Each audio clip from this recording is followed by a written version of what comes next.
জবাবদিহিতা যে পেজটা আমি যতদিন পর্যন্ত মানুষ চাইবে, যতদিন পর্যন্ত হচ্ছে আমাদের এই সংসদ হচ্ছে চলমান থাকবে, ততদিন পর্যন্ত আমাদের দেবিদ্বারের যতগুলো কার্যক্রম আছে এই কার্যক্রমগুলো হচ্ছে আপনারা এই পেজে পেয়ে যাবেন, জবাবদিহিতা পেজে হচ্ছে আপনারা পেয়ে যাবেন। তো আপনারা এখানে যারা আছেন, আমরা চাচ্ছি যে স্বচ্ছতা সম্পূর্ণভাবে নিশ্চিত করার জন্য, শতভাগ স্বচ্ছতা নিশ্চিত করার জন্য, যাতে করে আমরা স্বচ্ছতার মধ্য দিয়ে আপনাদের কাঙ্ক্ষিত সেবাগুলো যেন আপনাদের কাছে পৌঁছায় দিতে পারি। আপনাদের যদি কোনো প্রশ্ন থাকে আপনারা আমাকে প্রশ্ন করতে পারেন। আমার কাছে মনে হচ্ছে, আমি ক্লাস নিচ্ছিলাম, আমার কাছে মনে হচ্ছিল যে আমরা হচ্ছে এই সেবাগুলো কিভাবে মানুষ মানে পাওয়া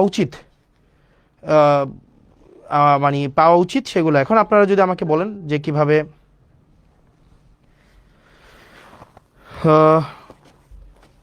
আপনারা যদি কোনো প্রশ্ন থাকে আপনারা আমাকে প্রশ্ন করতে পারেন।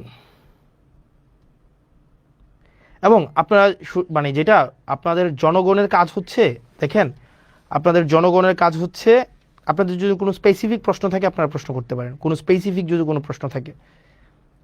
আচ্ছা, আমাকে বলছে যে বিভিন্ন রাস্তার, ভাই 15টা ইউনিয়নে সবই রাস্তা খারাপ, এগুলোর জন্য তো সময় লাগবে। আপনি দেখেন আমাদের হচ্ছে শপথ হয়েছে 17 তারিখ, এই মাসটা ছিল আবার তাও 28 দিনের, তার মানে এদিক থেকে 11 দিন, এদিক থেকে 10 দিন, টোটাল হয়েছে 21 দিন।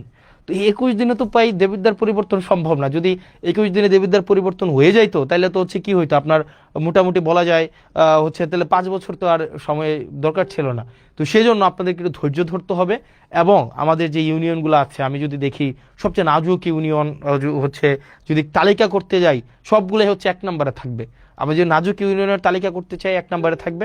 তবে আমরা প্রত্যাশা রাখবো, আমাকে একটু সময় দেন, আপনারা আমাকে একটু সহযোগিতা করেন দলমতের ঊর্ধ্বে উঠে। আপনি বিএনপি করেন নাকি জামাত করেন নাকি কোনো ফেসিবাদ বিরোধী কোনো রাজনৈতিক দল করেন, এটা আমার মুখ্য না। আমার মুখ্য হচ্ছে দেবিদ্বারটাকে, আমাদের একটা কমিটমেন্ট আছে, দেবিদ্বারটাকে আমরা যথাযথভাবে যেই পর্যায়ে আমরা পেয়েছি আপনাদের কাছে যেন আমরা সেই জিনিসটাকে পৌঁছাই দিতে পারি।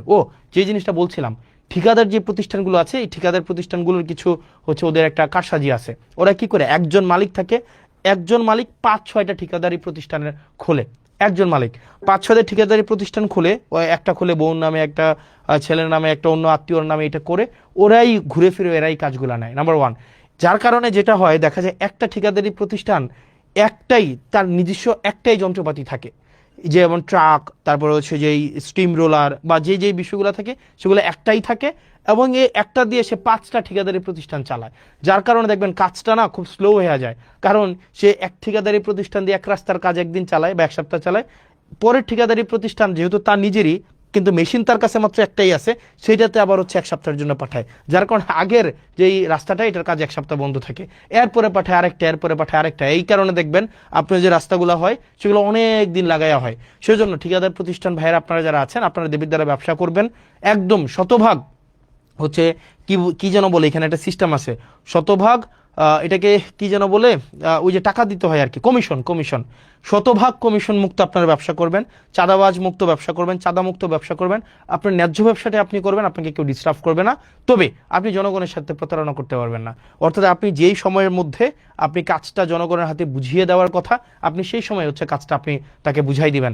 আপনি একটা মাত্র মেশিন থাকবে আপনার হাতে, আর আপনি হচ্ছেন এটা দিয়ে 5টা ঠিকাদার প্রতিষ্ঠান চালাবেন, এটা খুবই আনঅ্যাকসেপ্টেবল। এবং এটা আমরা এই কাজগুলো আপনাদেরকে যেহেতু ওভারনাইট হচ্ছে আপনি কিনে ফেলতে পারবেন না, সেজন্য এখন সময় দিচ্ছি, কিন্তু খুব দ্রুততম সময়ের মধ্যে আপনারা ওয়েল ইকুইপড হয়ে যান এবং আপনারা এই ধরনের কোনো কারসাজি করবেন না। দ্বিতীয়